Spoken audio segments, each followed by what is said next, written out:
Hey, what's going on, everybody? It's Schmo Daddy, and I wanted to show you guys some books I picked up the last week or so. The first books I show you are just some Valiant books I picked up at a local thrift store. Got them really cheap. They were in mint condition or so. I'll show you. And the last few books I showed you are actually Holy Grail books that I finally came across. I think you guys will like. I mean, we're not talking super Holy Grail, you know, we're not talking like Amazing Fantasy 15 or anything like that, but books that I'm definitely very happy to get. So, to begin with, I did pick up a bunch of Valiant books. I actually went to a local Goodwill, and they actually had a comic rack in there, which I was shocked, and they had, like, looks like they had, like, bought out a old comic store or something of Valiant Comics, because they had just, I want to say multiple copies of all these books I picked up. I went through and picked out the best condition ones they had, because they're 50 cents a piece, and I didn't want to spend a whole bunch of money on them, because I know they're very common books, but these were like probably 9.2, 9.6 condition, so I had to get them. I got at least one copy of each one that I thought was worth getting. So I got Harbinger number 22. I mean, obviously it's not like an uber expensive book, but the condition is incredible, so I couldn't pass it up. I got the Hard Corpse number 4. I don't even know if I'm really that interested in reading these, but I might. Harbinger number 21. But like I said, 50 cents a piece. The Hardcore number 6, and comics are gonna fall if I don't watch it. Haven't even bagged or boarded them yet. Here's Bloodshot number 8. So the artwork isn't too bad. And Bloodshot number 7. So yeah, like I said, guys, these are all, you know, anywhere from 9.2. Some of them maybe might pass as a 9.8, but I'm not too worried about that. I'm not going to grade them or anything. But all right, another book I picked up. I got The Uncanny X-Men number 267. This came in the mail the other day. I picked it up because I bought the number 266 a while back, and I didn't have this one. So it is the second appearance of Gambit. It's in very nice condition.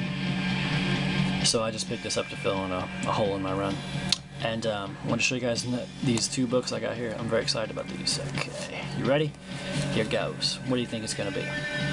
Alright, here we go. Yeah, Star Trek number 1.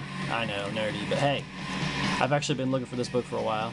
I haven't really sought it, like, on my radar so much as I have. I've been looking for it out of the corner of my eye, I will say. I actually went to a local flea market that was going out of business, and I've known this guy forever, and he actually had all his comic books marked at 60% off. He had this book marked at $80, and he was going to sell it to me for $32, and I asked him if he'd take $25. You know me, I'm always pushing the envelope. I gotta get that good price, even though $32 was a good price. I was like, $25, and he was like, yeah, I'll sell it to you for $25. So I got Star Trek number 1 for $25. Very happy. It's about a 4.0 or somewhere in that range. Oh, sorry. You know, as you can see, there's a line crease going down diagonally through the book, but other than that, it's really sharp. There's like a little discoloration right there. No big deal. The corners are fairly sharp for this book. There's just a slight light spine stress. There's not really anything wrong with it except for that linear crease. So I don't know what you grade it. Maybe like a 4.5 if you're, maybe even a 4. I don't know. But anyway, whatever. I still, for $25 for this book, you know, this is probably one of the most expensive gold key books you can get.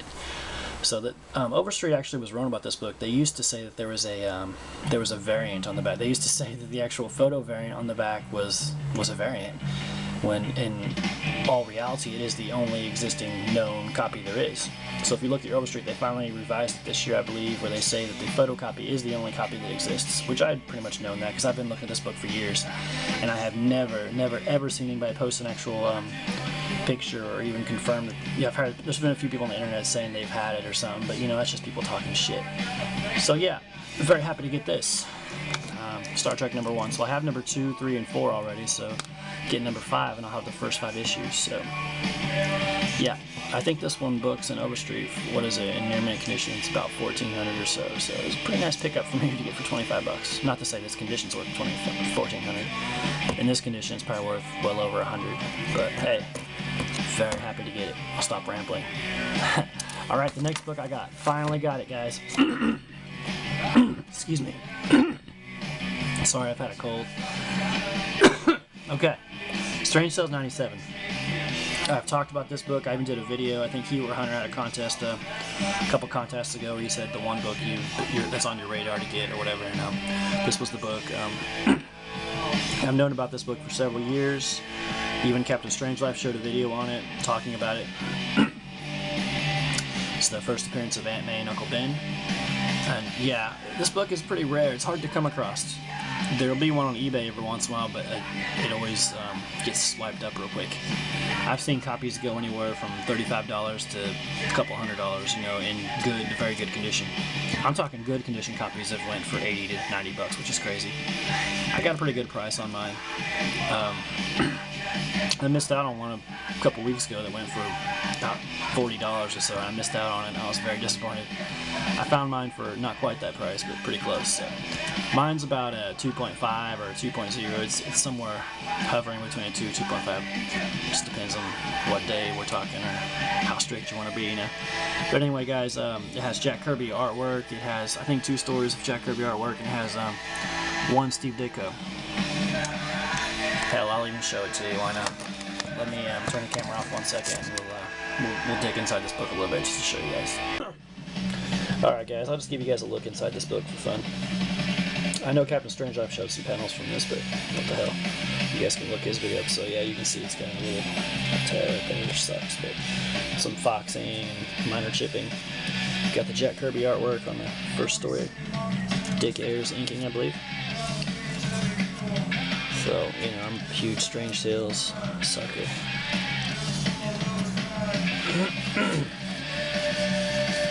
Show you some close-ups of the panels here. You've never seen anything like the Hulk. I love those little blurbs right there talking about the badass books that were coming out this month. So anyway, this book came out, I believe, about 2 months before Amazing Fantasy 15. I could be a little wrong on that, but you guys can look that up if you'd like. Kirby Ayers artwork. I love these little splash panels they had at the beginning.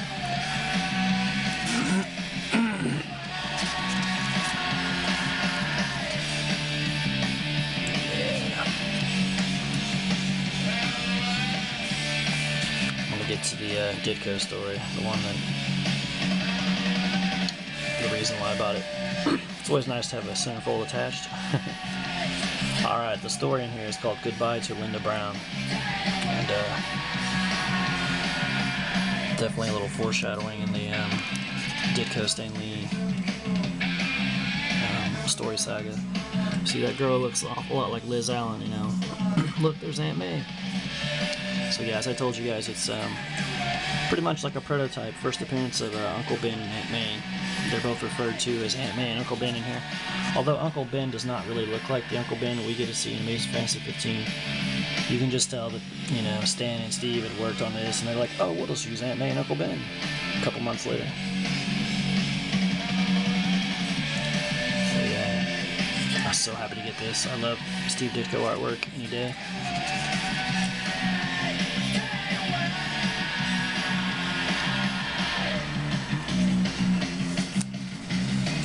If you like this type of story, then don't miss Amazing Adult Fantasy Comics. On sale now. Well, yeah, I try not to miss those. Number 15 is a tough one to get, though. Unfortunately, I will probably never get that one. I'll just show you guys the rest of the book for fun. I'm not sure who this is. It kind of looks like Paul Reinman. I could be wrong, but it looks like his artwork. Oh, CD just came out. Old CD. Scratched up. I've had this CD since I was probably like 13 or something. Alright, guys. Yeah, the back cover's got a little bit of problem. See, there's a little tape, so I'd say it's probably about 2.0s and more accurate grade on it. But I'm very happy to have this book. It's just a good, nice reading copy, and it's pretty presentable considering. It's got the little grease pencil on there, the S. But alright, guys, thanks for watching and tuning in, sticking with me, and I hope everybody's having a great week. Later.